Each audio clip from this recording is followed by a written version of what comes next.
Think of Sri Ramakrishna and pray for peace and harmony. Shanti Shanti Hari Om Tat Sat. Om Stapakaya cha dharmasya sarvadharma swarupine Stapakaya cha dharmasya sarvadharma swarupine Avatara varishtaya Ramakrishna te namah. Asato ma sadgamaya tamaso ma jyotirgamaya mrityorma mritangamaya. Om Shanti Shanti Shanti. Let us bow down to Sri Ramakrishna, the embodiment of all religions, the Supreme God incarnate. Let us pray to Him to lead us from unreal to the real, to lead us from darkness of ignorance to the light of knowledge, to lead us from death to immortality. Spiritual practice, it is very important for the seekers of God. Sri Ramakrishna has given most valuable teachings just to follow them. We are sure to reach the goal, the supreme abode of our true self.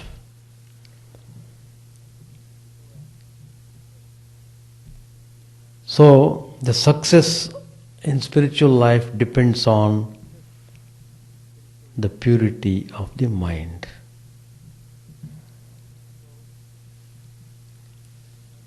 So, it comes to the point we should have sufficient control over the mind. We should struggle to maintain the purity of the mind.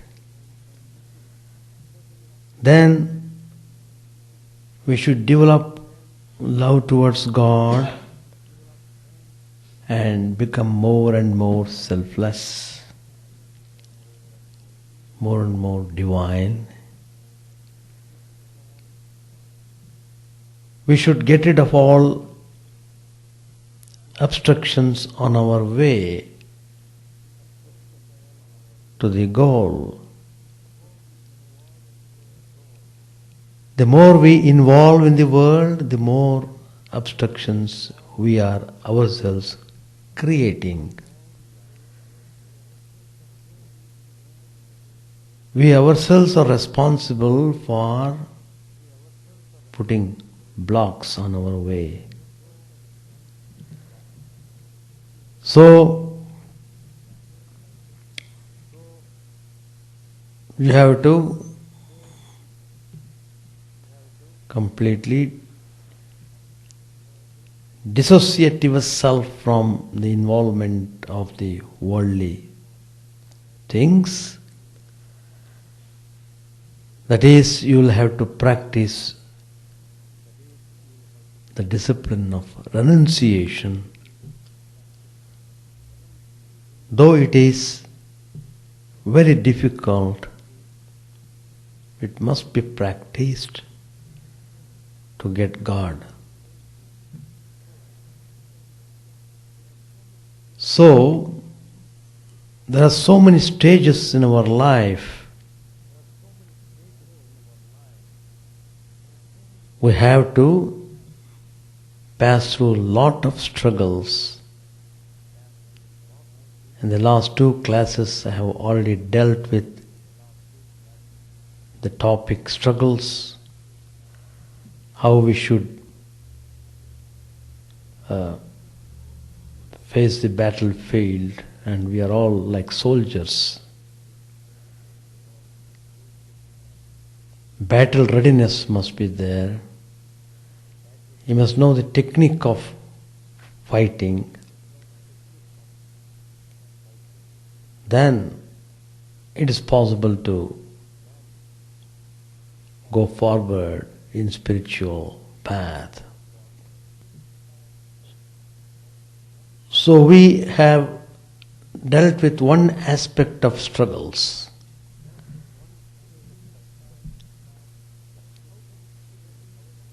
Now, how do we prevent ourselves from catching mental contagion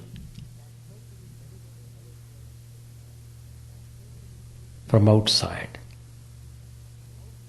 That is, how to prevent outside transmission of impurities by coming in contact with various types of people. There is every possibility that impurities may be transferred.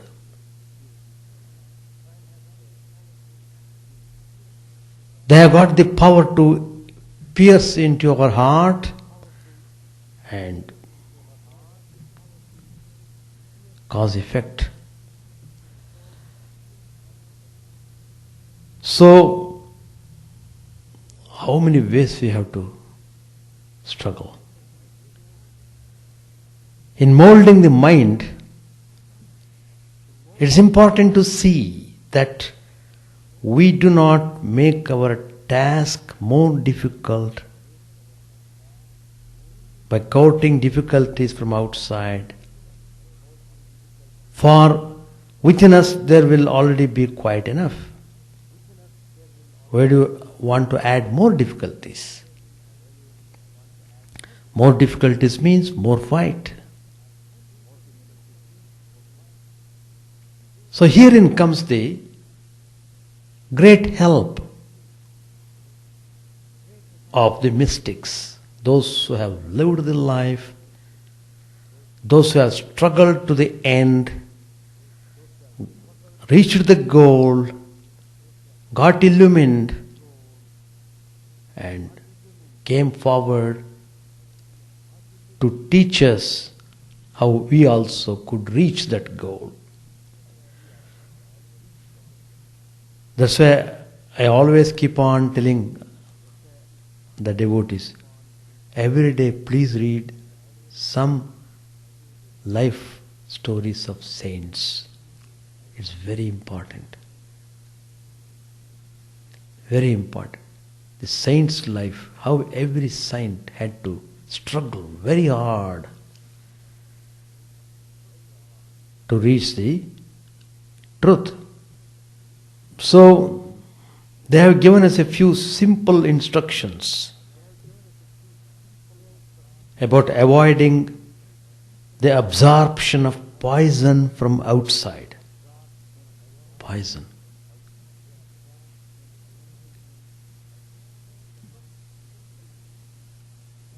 The first simple instruction, all the mystics of the world have told that we should give importance to holy company. It has got tremendous value.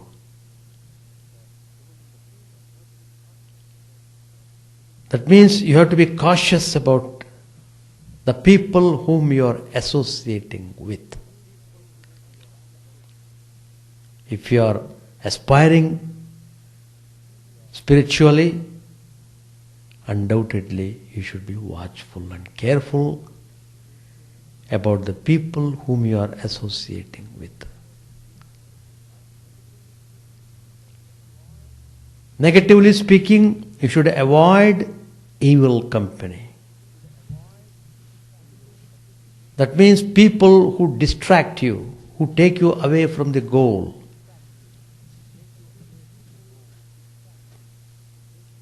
You must be watchful over them. You must never entertain such association. Don't give reason, I am in this society, I have got social obligation, I have to go, I have to do like that. If you talk like that, then you will be where as you were before. You will not be able to move any step further, because company is very important. How far your mind is able to dwell on the divine spiritual ideas is important. How far you are able to maintain that purity level is important. So, that's the first simple instruction to follow. Keep holy company. Avoid evil company.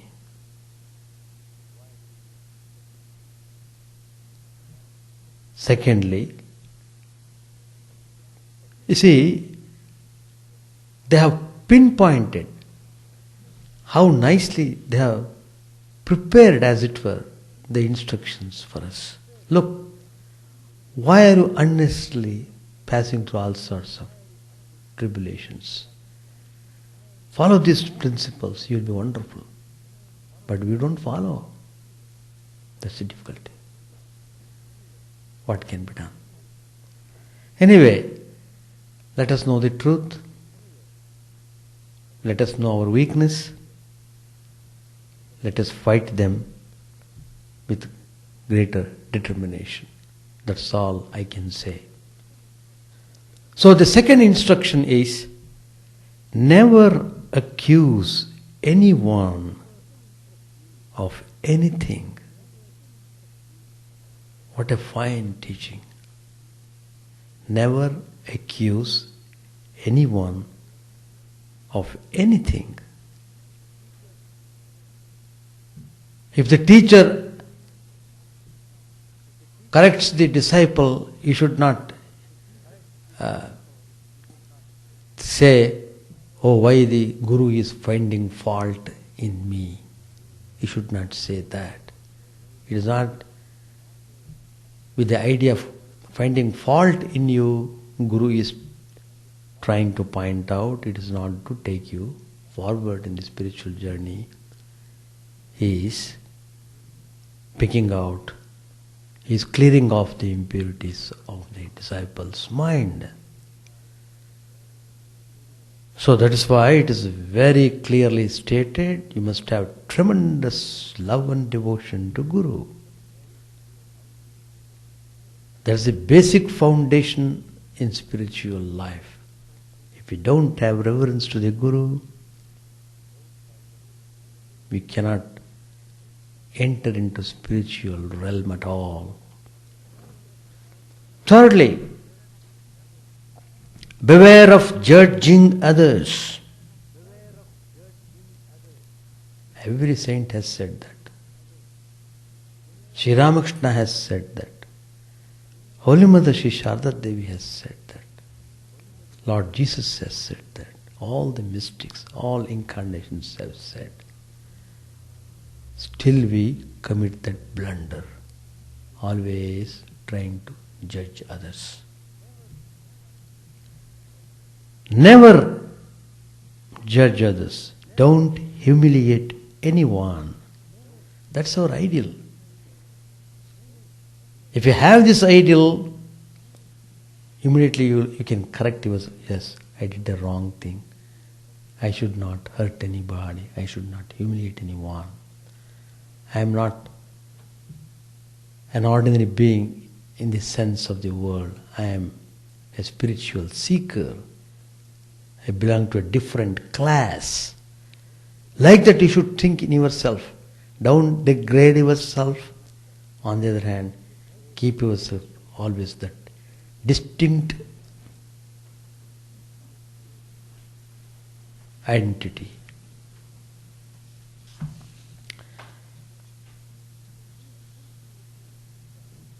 In these simple looking instructions, some sound psychology is involved. Both good and evil are contagions. And the mind is susceptible to both. In the company of the holy, what happens? Even a depraved soul may surprisingly be reformed.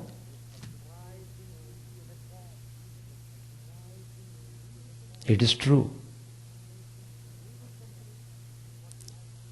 In evil company, what will happen? A good man may unexpectedly become depraved. Both results are there. One becomes transformed for good or ill by good or evil company. So evil company is to be avoided, because in such company, what will happen? What will happen?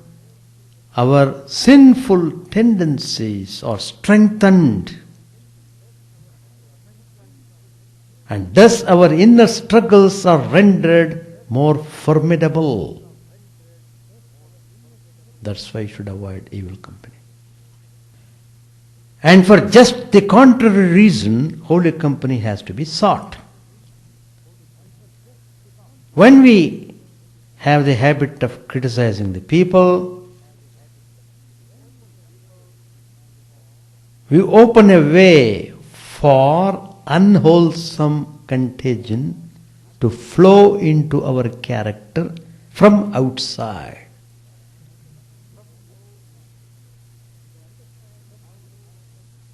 We can understand how this happens when we consider what we do when we criticize anyone. We criticize people for their alleged failures, mistakes, and sinful acts. Such failures arise from human weakness. When we cultivate the habit of criticizing, we consciously harming ourselves.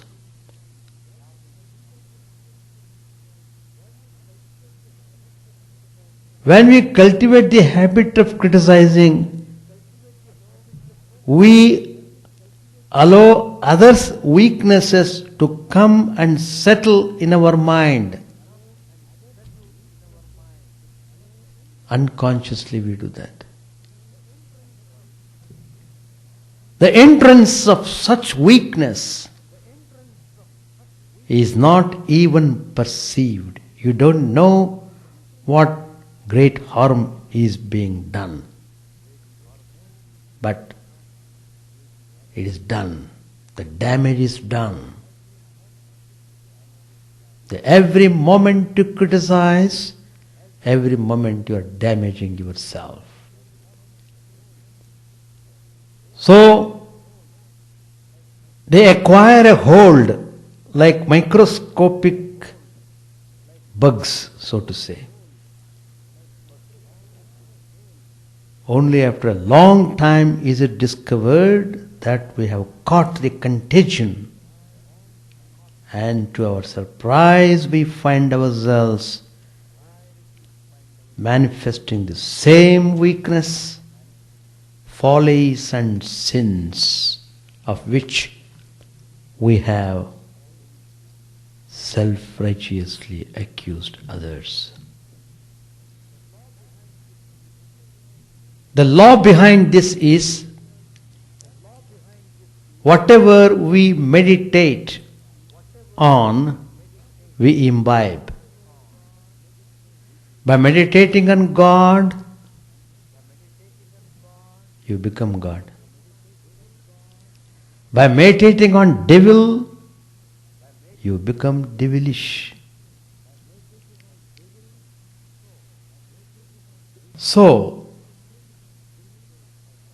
a struggling spiritual aspirant must not judge others, still less humiliate them. Such is the advice of mystics to fighters of inner warfare. Judging others is nothing but finding faults with others. Finding faults with others is psychologically suicidal. Lord Buddha says, the fault of others is easily perceived, but that of oneself is difficult to perceive. A man winnows his neighbor's faults like a chaff, but his own faults he hides, as a cheat hides the false die from the gambler. If a man looks to the faults of others and is always inclined to take offense, his own passions will grow and he is far from the destruction of passions. Not about the perversities of others, not about their sins of commission or omission, but about his own misdeeds and negligence alone should a sage be worried. These are said by Lord Buddha. When we humiliate others deliberately,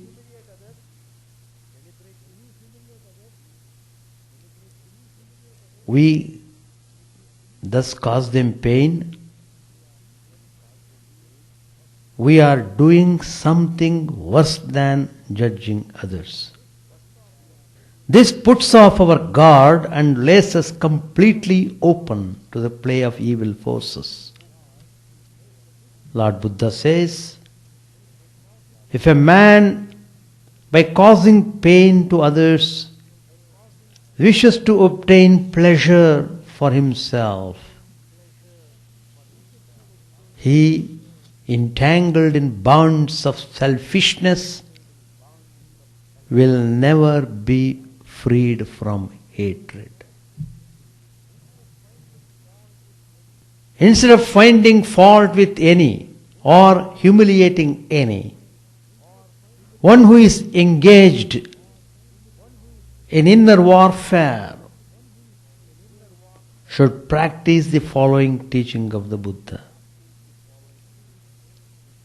Lord Buddha says, let a man overcome anger by love.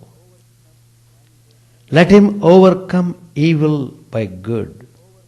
Let him overcome the greedy by liberality, the liar by truth. So far, we have only discussed how to make ourselves battle ready for inner struggles. In last 2 classes, I have dealt with this subject elaborately.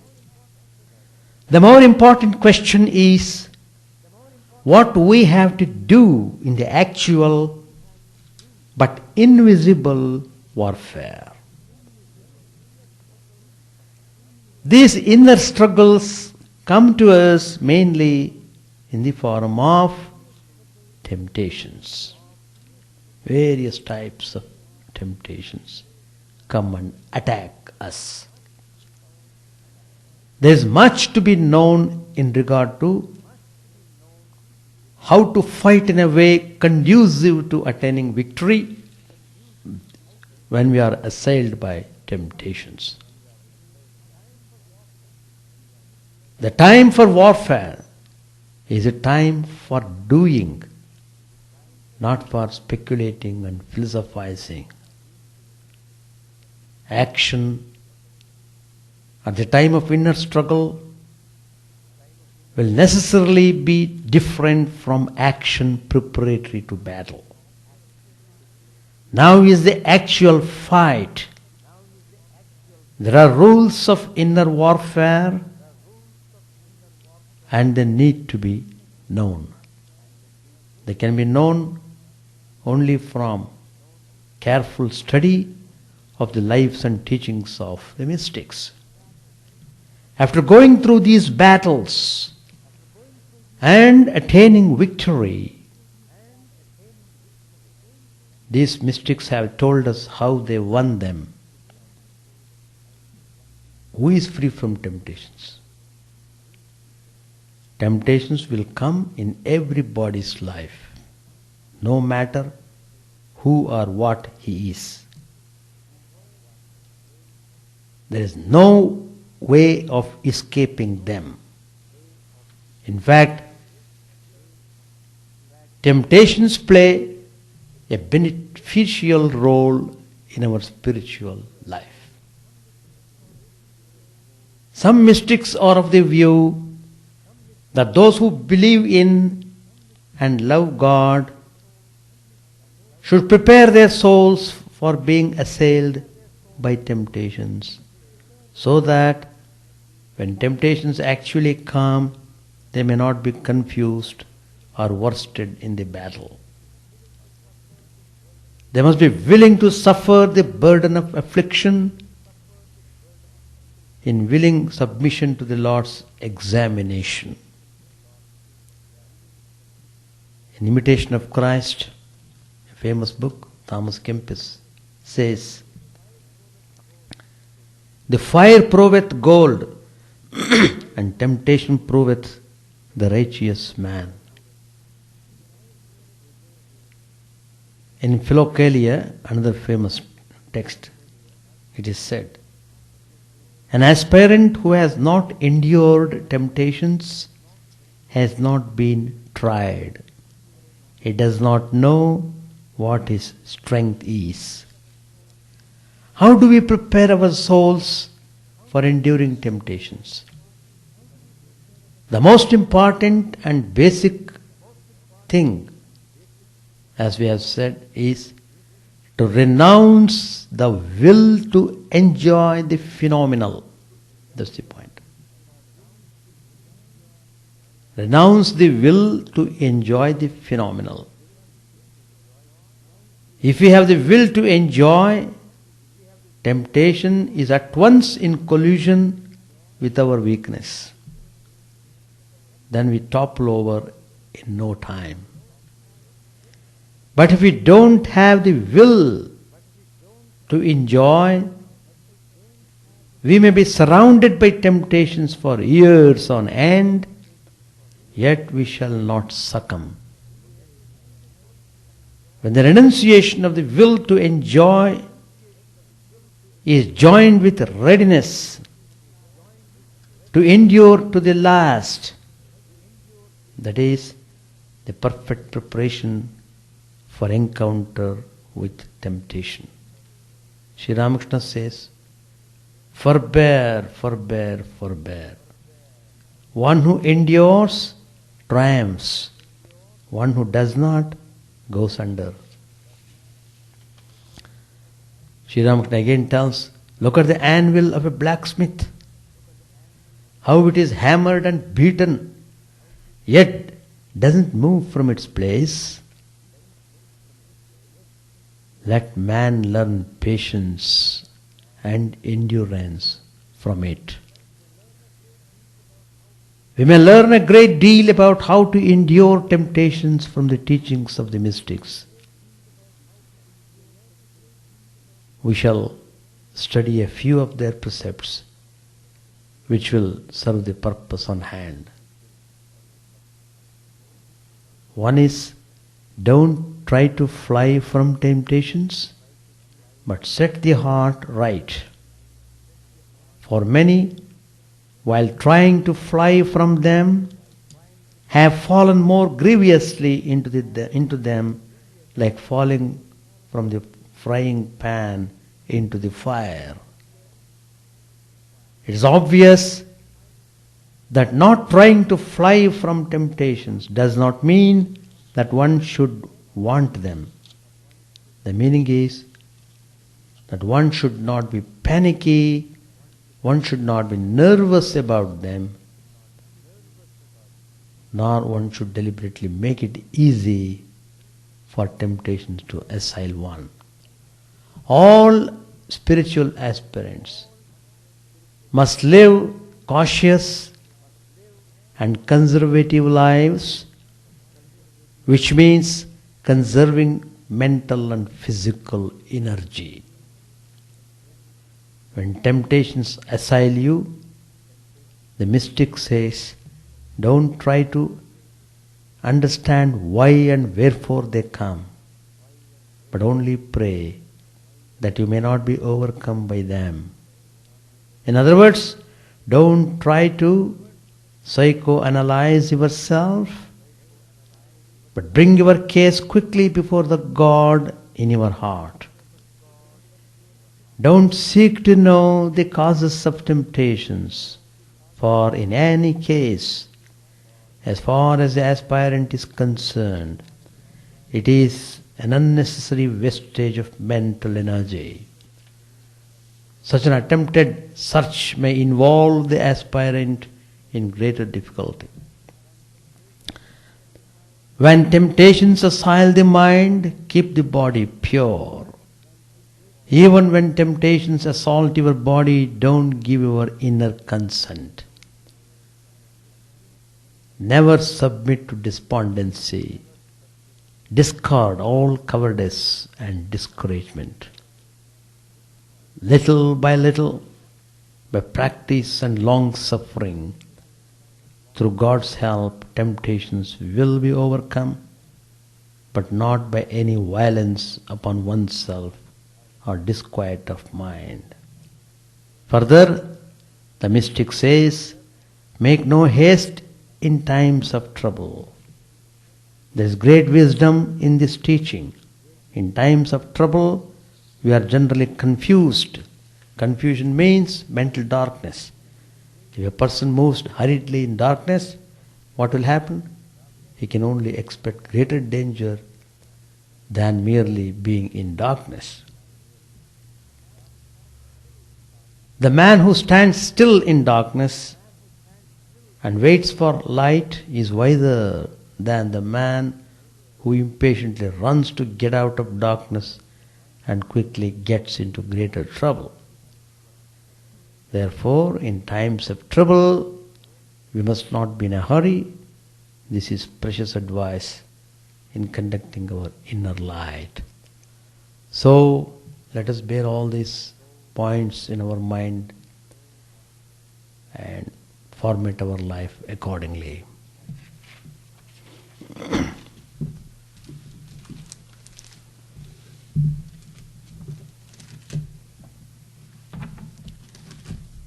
Page 554, chapter 28.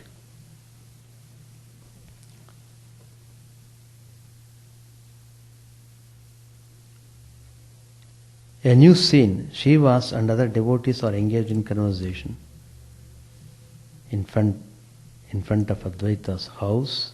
Mukunda sings, sleep no more. How long will you lie in Maya's slumber, locked, O mind? Who are you? Why have you been born? Forgotten is your own true self. O mind, unclose your eyes at last and wake yourself from evil dreams. A fool you are to bind yourself so to the passing shows of life, when in you lives eternal bliss. Come out of the gloom, O foolish mind. Come out and hail the rising sun. Sri Ramakrishna praised the voice of the singer highly. Another scene. Nimai is staying at home. Shivas comes to visit him. First he meets Shachi. The mother weeps and says, my son does not attend to his household duties. My eldest son Vishwarupa has renounced the world, and my heart has ached ever since. Now I fear that Nimai will follow in his steps. Nimai arrives. Sachi says to Shivas, look at him. Tears run down his cheeks and breast. Tell me how I can free him from these notions. At the sight of Shiva's, Nimai clings to his feet and says, with eyes full of tears, "O me, revered sir, I have not yet attained devotion to Krishna. Futile is this wretched life. Tell me, sir, where is Krishna? Where shall I find Krishna? Give me the dust of your feet with your blessing, that I may realize the blue one with a garland of wild flowers hanging about his neck." Sri Ramakrishna looked at him. He was eager to say something, but he couldn't. His voice was choked with emotion. The tears ran down his cheeks with unmoving eyes. He watched Nimai clinging to Shiva's feet and saying, "Sir, I have not attained devotion to Krishna." Nimai has opened a school, but he can't teach the students any longer. Gangadas, his former teacher, comes to persuade him to direct his attention to his worldly duties. He says to Shivas, "Listen, Shivas, we are Brahmins too and devoted to the worship of Vishnu, but you people are ruining Nimai's worldly prospects." Masters to him. That's the advice of the worldly wise. Do this as well as that. When the worldly man teaches spirituality, he always advises a compromise between the world and God. Yam said, "Yes, sir, that is true." Gangadas continues his argument with Nimai. He says, "Nimai, undoubtedly you are versed in the scriptures. Reason with me. Explain to me if any other duty is superior to worldly duties. You are a householder. Why disregard the duties of a householder and follow others' duties?" Master said to him, "Did you notice? He is trying to persuade Nimai to make a compromise." Yam said, "Yes, sir." Nimai says to Gangadas, "I am not willfully indifferent to a householder's duties. On the contrary, it is my desire to hold to all sides. But, revered sir, I don't know what it is that draws me on. I don't know what to do. I want to cling to the shore, but I can't. My soul wanders away. I am helpless. My soul constantly wants to plunge headlong into the boundless ocean." We shall stop here. So, keep on struggling. That's why we say, do meditation, do prayers, do devotion. Have you done today? "Oh, Swamiji, I could do only morning, I could not do night." They say like that. "Morning, how long did you do?" "I could do only 5 minutes, I could not spare more time." They want spiritual life. They want. But they are placed themselves in a helpless position. They are helpless. They say, "What can we do? We have to run to the job." It is a fact. That means you yourself have placed yourself in such a situation, you can't help but running. So, the more you are involved in worldly activities in such manner, the more struggle you will have to make in order to enter into spiritual field. Without struggling, you can't have anything spiritual. That's the essence what I want to tell you. That's the essence. Any question? Yeah, that's true. That's what I told in the class. Guru's finding fault or Guru correcting the disciple should not be considered as finding fault. Guru's relationship is different. What is your question? Because same thing I told. No, the same thing I told. What I told was, all the mystics have said, don't judge others, don't find fault in others, and so on. That's the way to keep your mind calm and peaceful. But you may raise the question, how is it suppose a teacher, he keeps on correcting and scolding, etc., etc. But that's a different thing, because his attitude is different.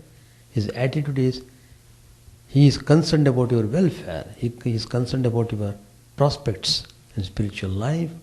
So he is warning you, you should not do this, you should not do that, you are going in the wrong way, don't do that. Like that. As a teacher, he has got the responsibility to make the student learn properly. So, teachers judging the disciples' mind is different than the people in general judging one another. That's what I said. Anything else? Yeah. No, it's perfect, all right. What's your question? No, it doesn't know anything about spiritual. See, it's an account of a kind of excitement or a kind of mental sensation, I should say, that may cause you to go to bathroom. Yeah, because it has become a habit, as it were. See, what happens is, it has become a habit. It's all. Okay. But you don't have to give importance to that. Take it easily, and you don't have to connect all those things with your spiritual activity and so on. You can say, in one way, it can be interpreted as you are cleaning yourself. That's all. Okay. That's good. You are cleaning yourself, your system. That way, it's a purifying act, I should say. So you can say, you can look that in that fashion. Okay. Then it won't bother you. Okay. So don't take it seriously, and you don't have to ask also why it happens that way. Your system is built up in that fashion. No, there is no such specific reason for this thing. You happen to come to this temple and it happens that way. There is no any special significance. All right, we shall stop. Chant the name of the Lord and His glory unceasingly, that the mirror of the heart may be wiped clean, and quenched that mighty forest fire, worldly lust, raging furiously within. Our name streamed down in moonlight on the lotus heart, opening its cup to knowledge of thyself, O self drowned deep in the waves of His bliss, tasting His nectar at every step, bathing in His name that bath for weary souls. Various are thy names, O Lord, in each and every name thy power resides. No times are set, no rites are needful for chanting of thy name. So vast is thy mercy, how huge then is measuredness, who find in this empty life and heart no devotion to thy name. O my mind, be humbler than a blade of grass. Be patient and forbearing like a tree. Take no honor to thyself, give honor to all. Chant unceasingly the name of the Lord. O Lord and soul of the universe, mine is no prayer for wealth or retinue, the playthings of lust or the toys of fame. As many times as I may be reborn, grant me, O Lord, a steadfast love for Thee. A drowning man in this world's fearful ocean is Thy servant, O sweet one. In Thy mercy, consider him as just beneath Thy feet. Oh, how I long for the day when an instant separation from Thee, O Lord, will be as 1,000 years, when my heart burns away with its desire, and the world without Thee is a heartless void. Prostrate at Thy feet let me be in unwavering devotion, neither imploring the embrace of thine arms, nor bewailing the withdrawal of thy presence, though it tears my soul asunder. O thou who stillest the hearts of thy devotees, do with me what thou wilt, for thou art my heart's beloved, thou and thou alone. O Lord, lead us from the unreal to the real, lead us from darkness to light, and lead us from death to immortality. May all be free from dangers, may all realize what is good, may all be actuated by noble thoughts, may all rejoice everywhere.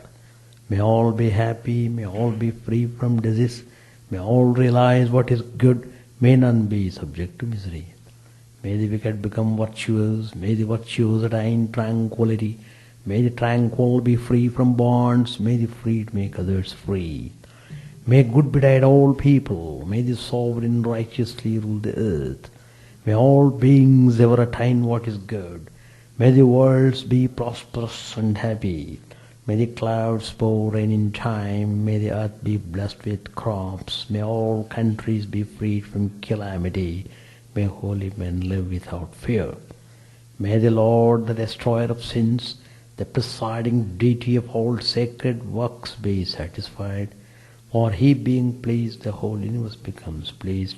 He being satisfied, the whole universe feels satisfied.